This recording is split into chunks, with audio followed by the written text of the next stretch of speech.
दोस्तों, ये एक ऐसा वाकया है जिसे सुनकर सबके रोंगटे खड़े हो जाएंगे। एक गांव में एक बीवा गरीब माँ की 4 बेटियां बगैर शादी के हामिला कैसे हो गईं? इन बच्चों के बाप कौन थे? ये वाकया सुनकर पूरे गांव में सनसनी फैल गई। कैसे एक ही घर की 4 जवान बेटियां हामिला हो गईं? दोस्तों, एक बीवा औरत थी जिसकी 4 खूबसूरत बेटियां थीं। उसका कोई बेटा नहीं था और चारों बेटियां बहुत हुसैन और नेक थीं। उस माँ ने अपनी बेटियों को अच्छी तालीम दिलवाई थी। हैरत की बात यह थी कि इन लड़कियों को खुद भी खबर नहीं थी कि ये कैसे हुआ। और जब आपको पता चलेगा कि इन चारों लड़कियों को हमला करने वाला कौन था, तो आपके कदमों तले जमीन निकल जाएगी। एक दिन एक बादशाह के दरबार में फरियादी अपनी फरियादें पेश कर रहे थे कि उन्हीं में एक बूढ़ी औरत रोती हुई दरबार में दाखिल हुई। उसके चेहरे पर गहरी उदासी छाई हुई थी। बादशाह ने उस औरत की तरफ देखकर पूछा, उम्मा, आपको क्या परेशानी है? बूढ़ी औरत ने दरबार में चारों तरफ नजर दौड़ाई और खामोश हो गई। इधर उधर क्यों देख रही हैं? अगर आप परेशानी बताएंगी तो हम उसका हल निकाल सकेंगे। बूढ़ी औरत रोते हुए बादशाह से कहने लगी, बादशाह सलामत, मेरा मसला ऐसा है कि मैं सबके सामने बयान नहीं कर सकती। मैं सिर्फ आपको अकेले में बताना चाहती हूँ, क्योंकि मैं एक बीवाह औरत हूँ। मेरा कोई बेटा नहीं और मैं अपनी 4 बेटियों के साथ अकेली रहती हूँ। अगर मैं ये बात सबके सामने कह दूं, तो मुझे डर है कि मेरी बेटियों की इज्जत को खतरा हो सकता है। कोई आधी रात को मेरे घर न घुस आए, इसीलिए मैं अपनी परेशानी सिर्फ आपको अकेले में बताना चाहती हूँ। बादशाह परेशान होकर सोचने लगा, यहाँ सब लोग अपने बड़े बड़े मसले सबके सामने बयान करते हैं। आखिर इस औरत की ऐसी क्या परेशानी है जो सबके सामने बताने से कुतरा रही है? बादशाह बोला, आप अपनी परेशानी मुझे बताएं। ये सारे लोग मेरे भरोसे के हैं, आपको कोई नुकसान नहीं पहुंचेगा। बूढ़ी औरत रोते हुए कहने लगी, नहीं बादशाह सलामत, मैं सिर्फ आपको अकेले में ही बात बताऊंगी। ये सुनकर बादशाह खड़ा हो गया और हुक्म दिया, इस औरत को मेरे कमरे में ले जाओ ताकि ये मुझे अपनी बात बता सके। 2 सिपाही उस बूढ़ी औरत को बादशाह के कमरे में ले गए। जब औरत अंदर पहुंची तो बादशाह ने नरमी से पूछा, ऐ उम्मा, अब बताओ कि तुम्हें क्या परेशानी है? बूढ़ी औरत बादशाह के कदमों में गिर कर रोने लग गई।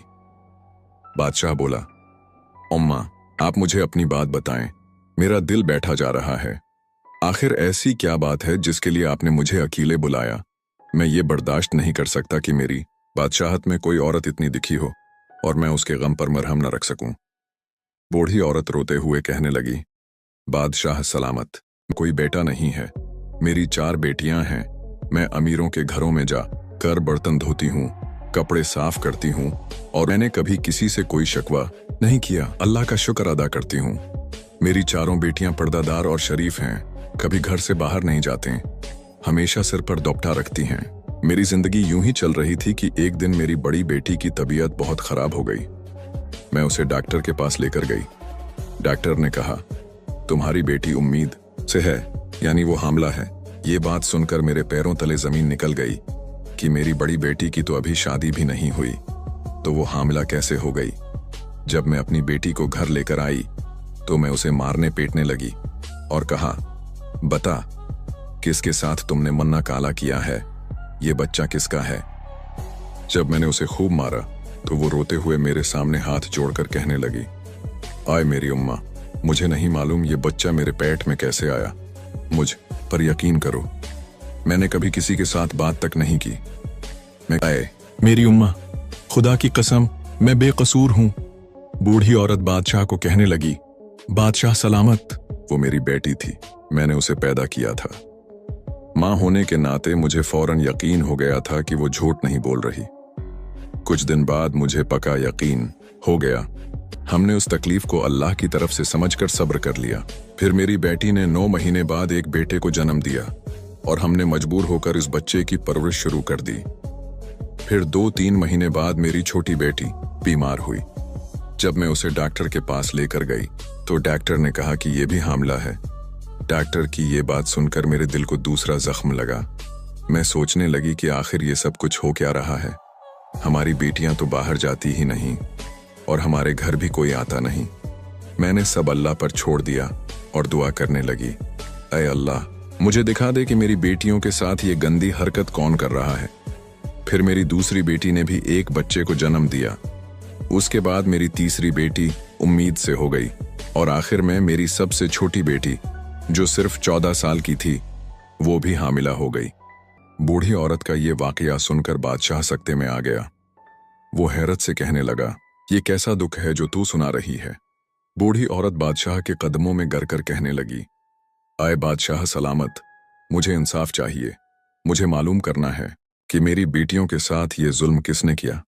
मैंने बहुत कोशिश की, लेकिन मुझे कुछ पता नहीं चला कि वो इंसान कब आता है, कैसे आता है और हमारी जिंदगी तबाह कर देता है। बादशाह ने कहा, अय उम्मा, तो अब आकर बोल रही है जब तेरी चौथी बेटी के साथ भी वही हरकत हो चुकी। तुझे तब आना चाहिए था जब पहली बेटी के साथ जुल्म हुआ था। अगर तू तब आती तो बाकी 3 बेटियों के साथ ये सब कुछ ना होता। मगर होता यह है कि तुम जैसे गरीब लोग बदनामी के डर से सब कुछ चुपचाप सह जाते हो। बूढ़ी औरत अपनी गलती तस्लीम करते हुए बोली, बादशाह सलामत, हाँ, मुझे पहले आना चाहिए था। जो हो चुका सो हो चुका, लेकिन अब मैं इंसाफ चाहती हूँ। मेरी बेटियों के मुजरिम को पकड़ना जरूरी है। बादशाह, जो निहायत नेक दिल और मेहरबान था, कहने लगा, उमा, अब तुम घर जाओ। अब ये परेशानी तुम्हारी नहीं बल्कि मेरी है। मैं ये बर्दाश्त नहीं कर सकता कि मेरी सल्तनत में कोई औरत इतनी दिखी हो और कोई दरंदा इतना जुल्म करे और मैं सुकून की नींद सोऊं।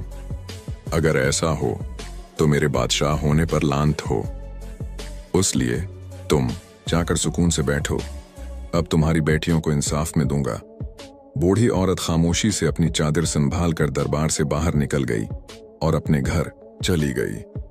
बादशाह भी वापस अपनी नशस्त पर आकर बाकी फरियादियों की बातें सुनने लगा, मगर उसका ध्यान इसी औरत की तरफ था।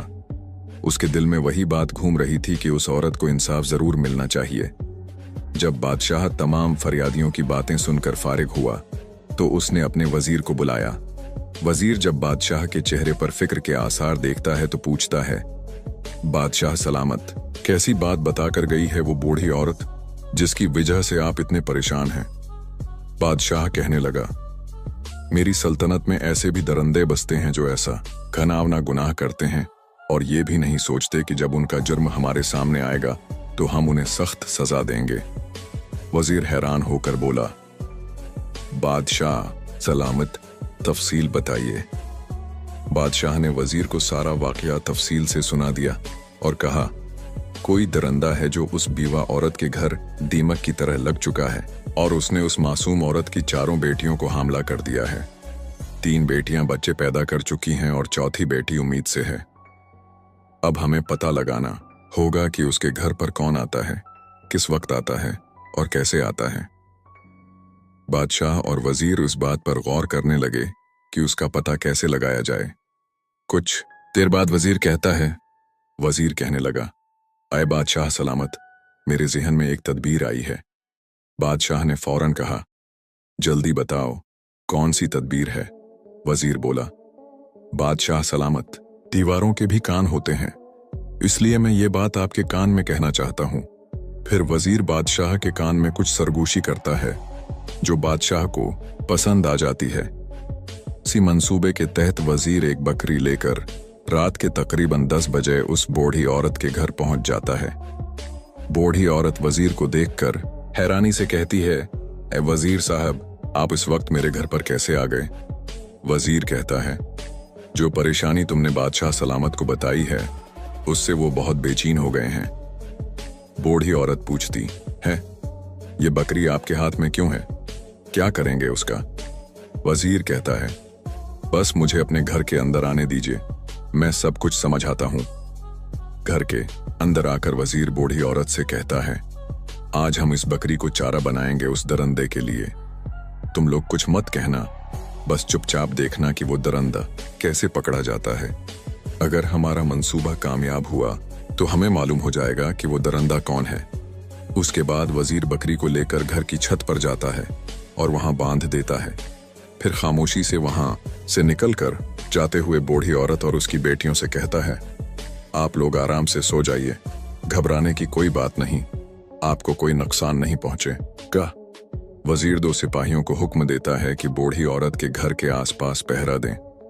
वो औरत और बेटियों को तफसील से समझा देता है कि कोई भी आवाज न निकालें ताकि दरंदे को शक ना हो। फिर वजीर वापस महल में आ जाता है। बादशाह बेचैन बैठा होता है।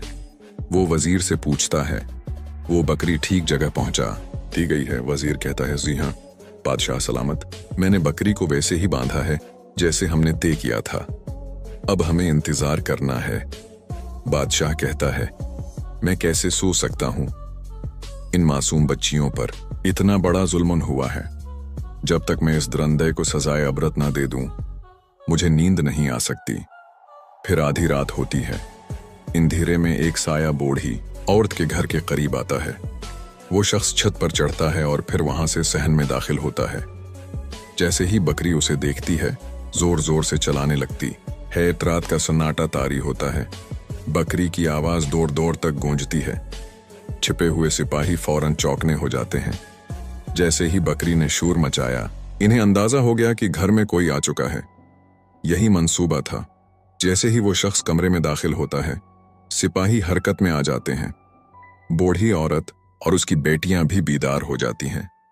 जब आने वाले शख्स ने देखा कि सब जाग गए हैं, वो पीछे की तरफ भागने लगा, मगर दो सिपाहियों ने पीछे से आकर उसे दबोच लिया। उस शख्स ने चेहरे पर काला कपड़ा लपेटा हुआ था ताकि पहचाना न जा सके, लेकिन जब सिपाहियों ने उसके चेहरे से नकाब हटाया तो बूढ़ी औरत और उसकी बेटियां हैरत में डूब गईं।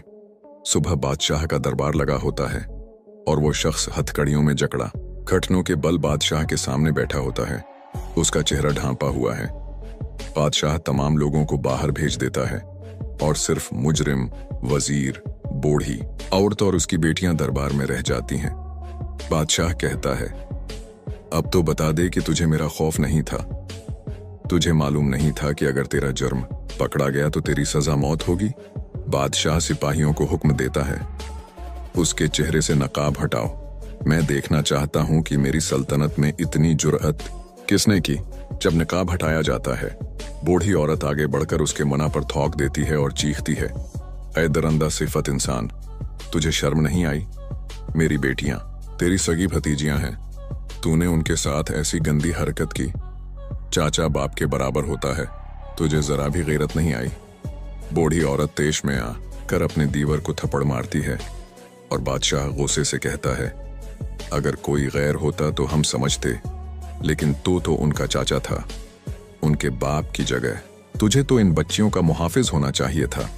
फिर वो शख्स कहता है, बादशाह सलामत, मैं इन लड़कियों का चाचा हूं, ये हमारे घर का मामला है। मुजरिम कहता है, आप हमारे खानदानी मामले से दूर रहें। ये सुनकर बादशाह सलामत सख्त गुस्से में आ जाते हैं, अपनी तलवार निकालते हैं और उसके सर पर रख देते हैं। फिर कहते हैं, सच सच बता, तूने ऐसा क्यों? क्या? ये सुनते ही इस शख्स के चेहरे पर खौफ तारी हो जाता है और वो घबरा कर बोलने लगता है, ए बादशाह सलामत, हम दो भाई थे। मेरा भाई मुझसे बड़ा था, उसकी शादी हो गई थी, मेरी नहीं हुई थी।